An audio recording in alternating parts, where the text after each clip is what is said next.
Hi guys, and welcome back to our 8th episode of Gdf Diaries Season 2. Today I'm joined by someone very special and very annoying.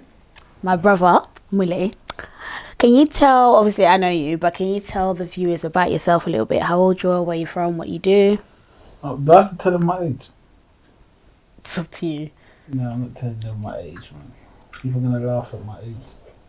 How old are you? I don't even know my age. We'll skip that bit. But yeah, no, my name's Mully Tambwe. Yeah, I'm a grown man now. That's all I can say. And yeah, I live in London. Yeah, that's what I can say right now. Okay. Anything else you wanna know? What do you do? Oh, at the moment, I work for a equity firm in London. I'm a legal secretary. Ooh, Yeah, fancy. yeah. Come a long way. Well, since you said that, that's kind of like an opening to what we're going to talk about, part of what we're going to talk about. So, obviously, you've got quite a bit to talk about, but I want to kind of start with when you was younger, because like you said, you've come a long way. And obviously, when I was young, I used to see stuff, but obviously you don't really take things in when your brother's in and out and stuff. So Yeah. I know you have part of like a history with gangs and all that stuff. So could you tell us more about it? And also in terms of like why you felt like you needed to do certain things, or was you pressured into doing it? Like how does all of that come along? Because I feel like it's quite important to talk about, because often people get judged really quickly without people even knowing as to why people do certain things. Do you get what I mean? Yeah. For me, it was more of a no. My history basically it's a bit crazy when I think about it. And I don't really talk about it because it's a bit mad. Um, Growing up, obviously, we grew up different to a lot of people. We grew up with dad at home. Obviously, we had the uncles and the aunties helping out. But it was different because when you're at home with just one parent and your mother's passed away when you're 5 years old or something like that, it's hard still. But then obviously in this country, things can escalate really quickly. For me, growing up, I just cared about football. All I wanted to do is play football, and I was blessed enough to play football at probably the highest level. When I was young, I played for Tottenham, I played for Arsenal. Then I think it just went pear-shaped after certain events happened that made me think, what's the point of playing football? Yeah, that's what really happened, to be honest, when I think about it. So after, when you say obviously you went pear-shaped and you just felt like what's the point, is that when you was just like, okay, I need to find another way to kind of like Yeah, it was. get money? Like what was it that kind of, I know you stopped caring, so you start doing other things, but So basically, it went pear-shaped. For me, it went pear-shaped like. Uh, it's even hard for me to talk to you about this because obviously you're my little sister. But and that's why I feel like, I think I even said this to Joseph before. I said this is going to be interesting because I know there's a lot of things that I'm not aware of. Do you get what I mean? And yeah, like obviously if there's certain things you don't feel comfortable it's saying, not that's even I fine, don't but feel it's just, comfortable I know saying. there's a lot of things It's just that you've never actually really shared.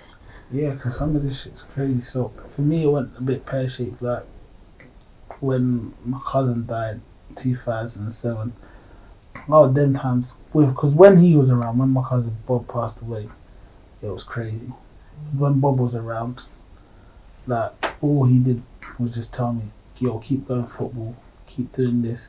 Like if I was to try and do anything out of line or try and do some like road shit, mind my language, or all this gangster stuff, he'll be like, "Nah, don't do that, don't do that." Or he used to always say, "I'll handle that." Like if someone tried it with me on the road, he was always like, no, he dealt with it. He was like, if I called him and said, "Oh, this guy's giving me a headache," he just came and he was like, "No, I'll handle it." He handled everything. So then when he passed away, it was just a bit like, bro, what's the point? Like he's all he did was look out for me and just handled all my mess. And then now it's like, You lost that. yeah. And when he passed away, I was even away on a football tournament. I was at a football tournament in Blackpool. So it was just a bit like, it was a bit crazy still, because after that, yeah, he passed away. But then it kind of hit me because I think I was playing at Dagenham and Redbridge then. And I just lost focus at Dagenham and Redbridge. I know I could have definitely got a pro at Dagenham and Redbridge, walk in the park. But I just lost focus. I didn't give a crap. Didn't care. I didn't go training. I used to miss training. We used to do a mad thing there. We used to do the maddest thing there. All the things that I don't even want to talk about. But yeah, mad. But yeah, so then I just lost focus. Then obviously, yeah, from that was just the beginning of it, to be honest. And how old were you then? Okay, you was roughly like 17. 17. Yeah. Yeah, I was about 16, 17, yeah, 17. That's when I think I was a second year scholar at Dagenham and Redbridge, and they was giving out pros, and I just didn't care. Like, so when you're a second year scholarship, the next step is to get a professional contract. And yeah. Yeah, like you said, you lost focus. So obviously, mentally, you just kind of that's another thing that I wanted to touch on, like your mental health at that time. Obviously, I feel like often that's another thing that we don't really talk about with each other. Like, so I know losing Bob was it because you guys were besties, so I know that really affected you in like a different way, and also what it sounds like your life path in general, because your life could have been very completely different. I mean, thank God for what you're doing now, because you're still in a good position, but it did obviously completely focus. No, definitely. It definitely shifted my focus, because on these roads it's easily, especially in these streets and being in London, East London, it's easy to get, just drawn out. It's easy to get led astray. But every time I was getting drawn out or led astray, Bob was always like, bro, go and play football, forget about that.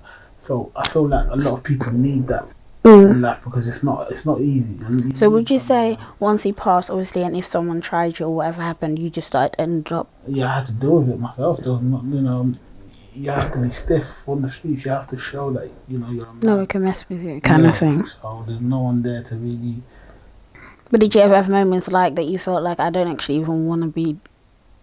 But then again, you said that your focus shifted, so you didn't care anymore. Nah, my focus shifted completely. That I was just shifted completely. Even like the passer that I got into later on in life. That when that passer started, Bob was still alive. Like that passer started, Bob was still alive, but it wasn't with me. Or it nearly started with me. They tried it with me, and Bob would have dealt with it ASAP. Like he literally went to the location and said to whoever it was, leave you alone. Yeah, he said, "You man not doing that and that."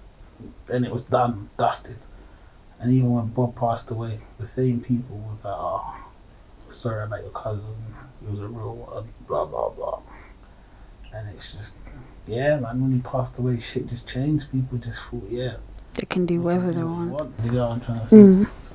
So fast forwarding to obviously the passer that I heard, because I remember actually a whole lot occurred, and then I remember I was on holiday and I remember getting a phone call. At first I'll be honest, I didn't really understand what was happening. I think at first I thought you passed away, because obviously it was very historical and everything, and I was like, what's going on?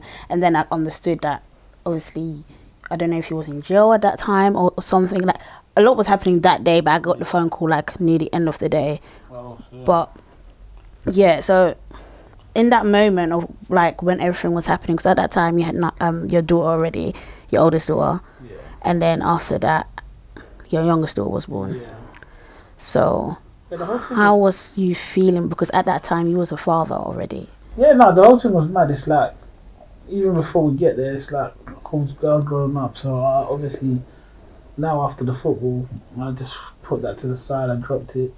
Obviously now you're chilling with street guys, and it's like people already know you, because obviously your cousins and all of that they already know you, because you've just got that name, So you had like a status. Yeah, you got a status, and so no one really wants to mess with you, because you carry yourself well. You can hold yourself up when it comes to getting down and dirty, And yeah, people respected me, whether it was in school, going to college, and all of that. People respected me, but then it just became the whole postcode thing became.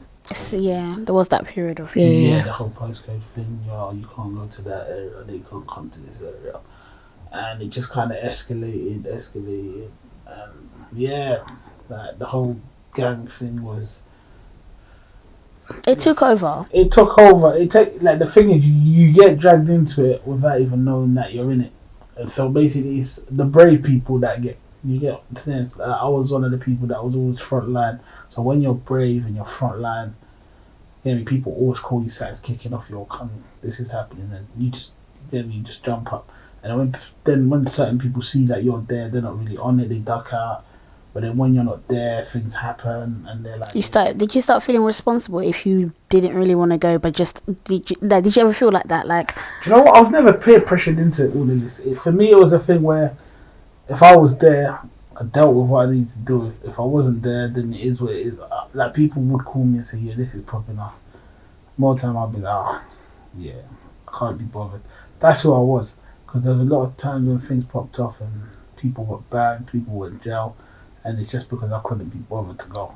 I don't know whether that's God. God or an angel protecting me, but it was just like people would call me and be like, "Yo, let's go and do this," and I'll be like, "No, I'm playing FIFA," and then next thing you know, So yeah, like they got 9 years, and I'm thinking, yeah, that was meant to be me. I should be in jail, but really I shouldn't be because I wasn't there for a reason. Um, but yeah, overall, and then yeah, that just escalated even within that, like because I grew up in Bow, mostly in Bow, Kennington and Bow, and yeah, in Bow when I was growing up, the gang life was really about it. Man, they were really doing their thing, and Bow was making a lot of noise at the time. Yeah, that's what I'm saying. But then coming back to your question, yeah, um, what are you talking about when I got arrested? yeah, because obviously at that time, from what I remember, it kind of settled down. Like you kind of started growing out of it, but then it's like it came back to chase you. But then at that time, he was a whole father. Yeah, because obviously some mad thing happened. Obviously, someone lost their life or whatever happened. Um, that was like a few years before I got arrested. They lost their life. Then, boom. Obviously, 4 years later, I think 5 years later, 4 years later, police came and arrested me. That time I'm studying. I'm at university, so I've kind of distanced myself from that life. And during that time, loyalties have been broken. Obviously, loyalties change over the years. That's one thing that I've learned. Loyalties change over the years. Um, so yeah, 4 years later, I've been arrested for murder. That was 2 weeks after my daughter was born. My second daughter. My first daughter was probably about 2 years old. Yeah, they've just reminded me in jail straight away. No interview, nothing. That's what happened. That was crazy. Yeah, but how did you feel? Like, what can you remember? What you because Yeah, I know it's sometimes like you don't really remember, but you remember. But do you remember? yeah. I remember. I thought this is crazy. At first, I felt like this is crazy. And the officers were just like, yeah, you're not going to see your kids for a long time, so you say goodbye. And I was just like, you're chatting shit, this is crazy. Nah, you're talking rubbish. So, yeah, I just felt like this is actually just a dream, that it's going to just, want to wake up and be okay. But it only kicked in when I think I was in the magistrate's court, and then there was that, we can't bail you for a murder case. And I was like, but we didn't kill no one, so why are you why are we gonna be in this? Why are we gonna be remanded? Oh no, it has to be dealt with by a crown court, and in the meantime you're gonna have to go into what jail was it? Thameside jail. I was like, so when you're sitting in the cells in the court, that's when you're like, oh shit, this is really, really happening. And then you're like, cool. Then you just have to pick yourself up and say, brother, I have to deal with it. If you don't pick yourself up, you can break. And if you break, That's what they want you to do. They want you to break, and you can't break in that situation. You can't break. But yeah, but then again, when you look at it, that's what happens when you get involved in certain things. Even if you didn't do something, you can get dragged into something, and yeah, you can end up in that kind of situation. Mhm. And obviously, well, you're sitting next to me, so obviously you didn't get bagged, thank God. Yeah, obviously, God's grace, I'm here. Um, it's amazing because the whole thing was just crazy. The whole thing was just crazy. You know, the person who the innocent person went jail for it. He's come out of jail now, thank God. But yeah, that just goes to show that sometimes justice works in crazy ways. Mm. It could have been anyone who went jail. It could Yeah. have been anyone who got sentenced for it. But yeah, sometimes justice works in crazy ways. And can I ask you about how it's affected you?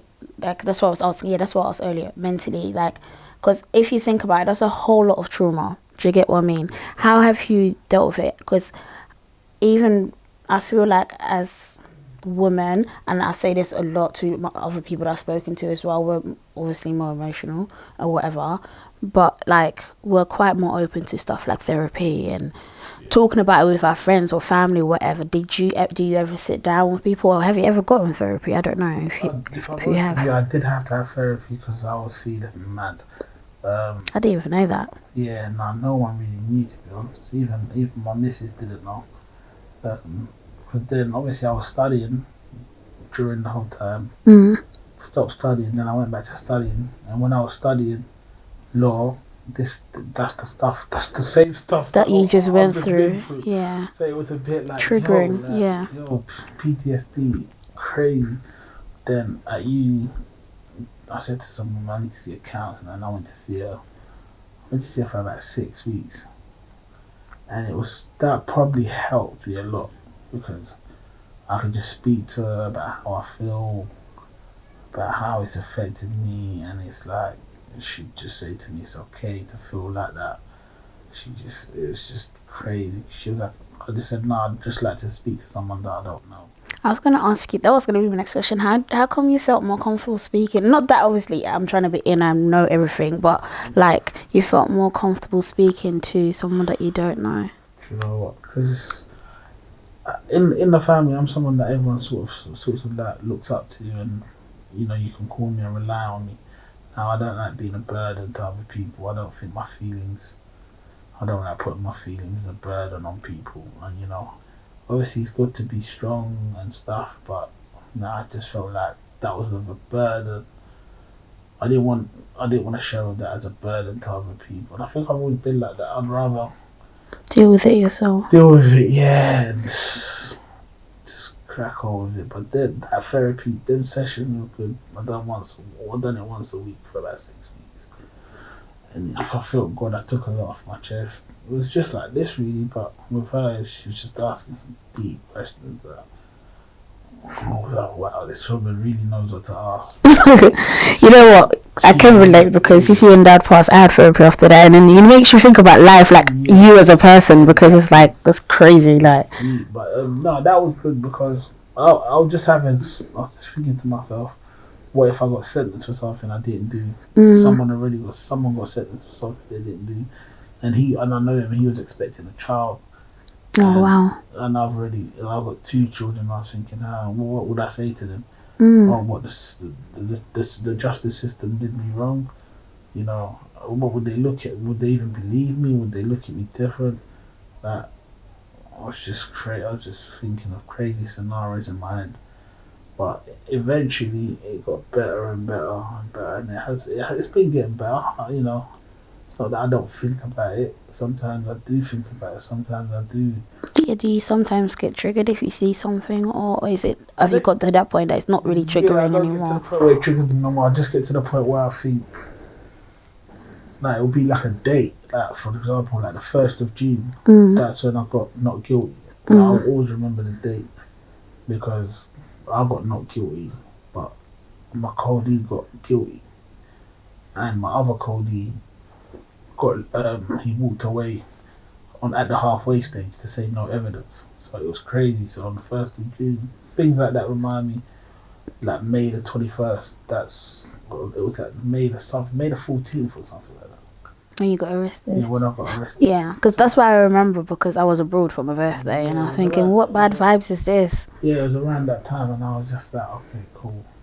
But other than that, nothing. I don't really get triggered by it no more, because I just think, because that situation there it's helped me mentally, physically, and it's also helped me spiritually, because obviously our dad was a prayerful person, and also showed me his vulnerable side during that time, because he felt, as much as I was going through it, he was going through it with me. And it's like he didn't sleep. He come stay at my house for like 4 or 5 days. This guy was just praying every night, and I was like, wow, this guy's really going through it with me. And even when I was going to court, he was just praying in the street, praying outside the court, praying in the court, praying with my barrister, praying with everyone. And I was just like, yeah, obviously there's definitely a God somewhere.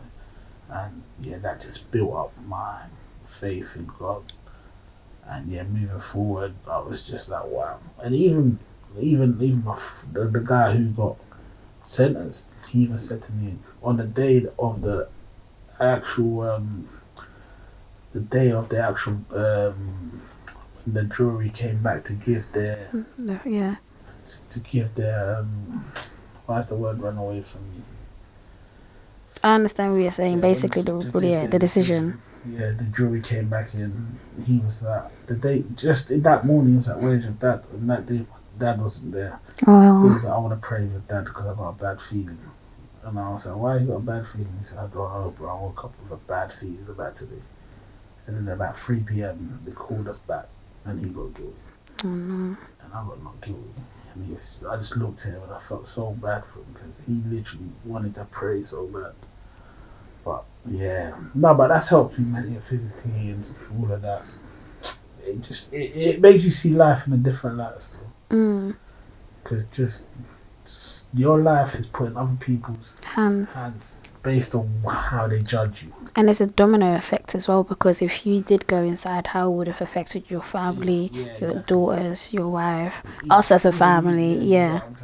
So it's crazy still. It's crazy. And you lose, when you're in that situation, you lose a lot of friends. So like when you're going through a court case, they show you what everyone said. When they interview you, and there's some people that you think are your friends.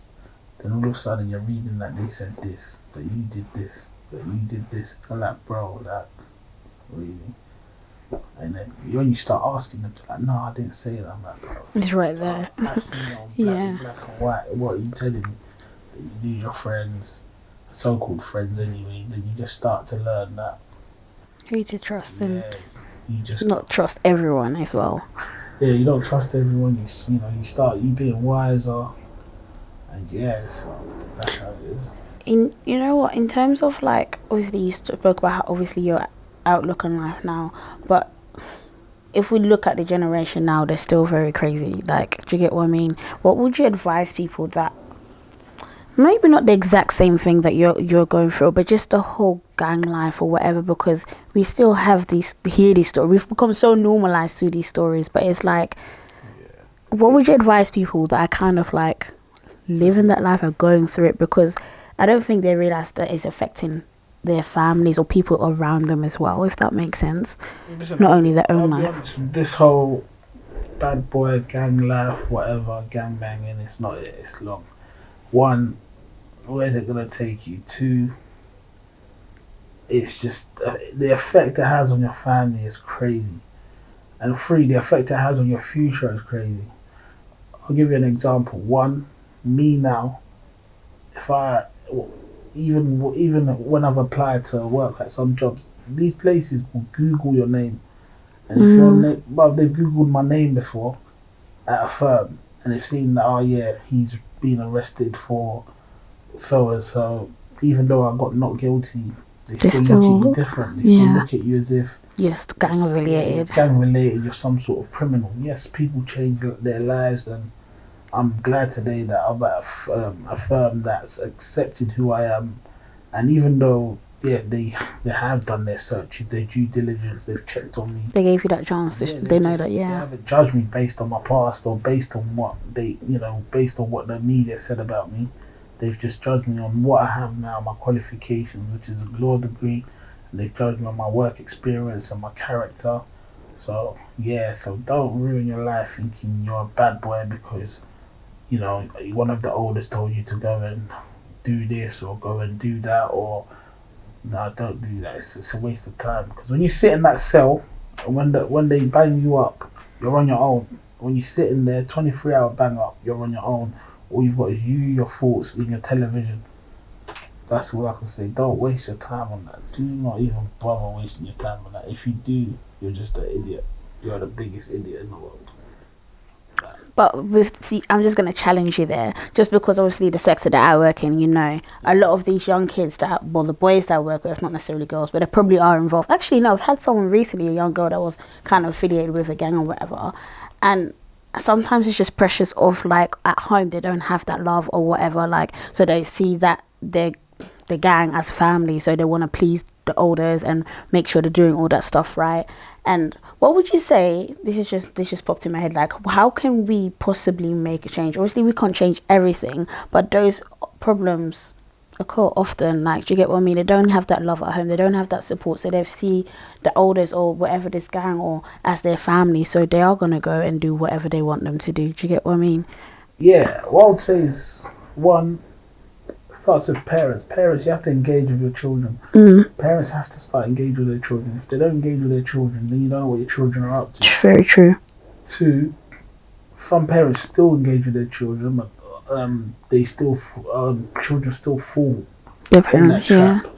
And that trap is crazy because everyone. The problem that we have now is everyone wants to get money quick. It's true. And when you see someone that's 18 driving an Audi A3 or driving a Mercedes and you're 15, you're thinking, yeah, I want that to be me. And now your parents are not going to get you that by the time you're 18. So you're going to try and follow the footsteps of that person who's driving that car, who's wearing that chain or wearing that Rolex. Do you think an issue is definitely like the influencers or like just social media in general? I feel like that's a big factor as well. I was speaking about 100%. that because 100%. I can go on Instagram and sometimes I even feel like, oh my god, I'm not doing enough, or I'll see my friends got this car or whatever, and I'll start feeling like, oh, the amount of times I've come to you and be like, I need a new car ASAP, knowing I don't have money for that right now. Do you get what I mean? Yeah, that's how life is though. Because life sometimes, even still now, sometimes I look at myself and think, oh, I want to get that or I want to do that. Then I have to just take a step back and say, no, you don't need it. You just want it, You yeah. just want it. But it's hard because we live in a world that's constantly, it's very competitive. Image wise, everything is competitive. Everyone wants to have the Bro, you best see look. 15-year-olds wearing mad gums and you're just like, Yeah. how can you afford that? It's Because like- I am a working person and I can't afford it. Yeah, it's like that. And I just think to myself, how do we change it? It's crazy. It's hard to change it when social media is there, when you've got influencers there, because the influencer's not going to stop influencing because that's how they make their money. Social media is not going to stop social mediating because that's how they make their money. So ultimately, it does start at home. Yeah, so when Well, you look at try crime to. before to crime now, yes, there was stabbings before, yes, there was killings before, shootings, but now it's even more. I think it's more severe. But then that's what I'm saying. It's more severe, but we're kind of like, we hear it and it's just like, oh, raw, It's swear. almost becoming the norm. Yeah, it's becoming the norm because you just hear Yeah. it and you're like, oh, okay, swear, yeah, R.I.P. to that person. But it shouldn't be that. It shouldn't be that. And why it's like that is just, yeah, like you said, social media praises it. You know, some people will go and stab someone, then they'll go and snap and start spitting bars saying, yeah, I chefed him, I queened him, I did that. It's mad thing. Like, seriously, what kind of audience do you have on your social media? But the thing is, they have audience. Yeah, that's crazy. What kind of audience do you have? Do people really put clapping emojis and say, well done, you did this, you did that? Now you're going to go and spend 18 years in jail because of what you've just done. So are those same people going to send you money when you're in jail? Are they going to look after your family when you're in jail? When your mom's crying, are they going to be there to help her? For shopping, etc. for 18 years while she's in there? No, they're not. They don't care. you know, for 10 seconds on social media, you're now about to spend 18 years in jail. Pointless. Well, damn. Well, thank you for being open with me. Yeah, man. Because you're always like you said, you tend to be like someone that a lot of people look up to. I look up to, and I'm really proud of everything that you've. You just put me off. But anyway, I'm joking. No, like for everything that you've accomplished and everything that you've gone through, do you get what I mean? Like I said, I was quite young those days, but then obviously, especially when you was on trial, I remember actually coming to court and, you know, it was kind of surreal. Do you get what I mean? It was like it was happening, but it wasn't happening. And then in that time, you were still acting like everything was normal. Because I remember you actually bought me this laptop. You was like, "Happy birthday!" And I was thinking, "There's so much happening," and you're still trying to do this. Well, you still was doing that big brother, I'm strong kind of thing. But then in the midst of it, you was going through it. Yeah, And obviously, there's times when you just when I had my breakdowns and when I was just at home. but we wouldn't see that. Do you get what I I mean? wouldn't show it to no one. And like, Even till now, I wouldn't show. Even till I know you my don't. missus, I still don't show. I know you don't, but that's exactly something that we're not trying to change, but I would like it to change because I don't think it's fair that often, especially Black, Asian, the ethnic minority, they don't feel like they have that safe space. They might actually do have that safe space to talk about certain things, but to go into the deep things, you'd rather go, like you said, to a therapist or something like that. And which is fair enough. It's good that you did go because I actually never knew that. I actually genuinely thought you've never been to therapy before. So I'm glad to hear that you did. Yeah, I just did. Therapy's great. I'd advise people to go to therapy. I was about to say that. I'd I advise think it's people good to go to therapy. because there might be some deep-rooted things that people need to. Yeah, I agree. Therapy's good. Even if you can't talk to your partner or your family about it, go to therapy, speak to someone. It could save you from going crazy and doing the mad thing. Let's not go too deep now. Okay. Thank you so much for coming on to GDF Diaries. I got you a little something. Okay, thank you. And is there anything else you would like to add, or is that it? No, I'd just like to add that this is an amazing platform. Thank you for having me on here. Yeah, thank you for the work that you're doing because it's nice. It's like a nice little therapy session. Yeah. That's cute. Well, thank you guys, and I'll see you in the next episode. Make sure you like, comment, and subscribe below.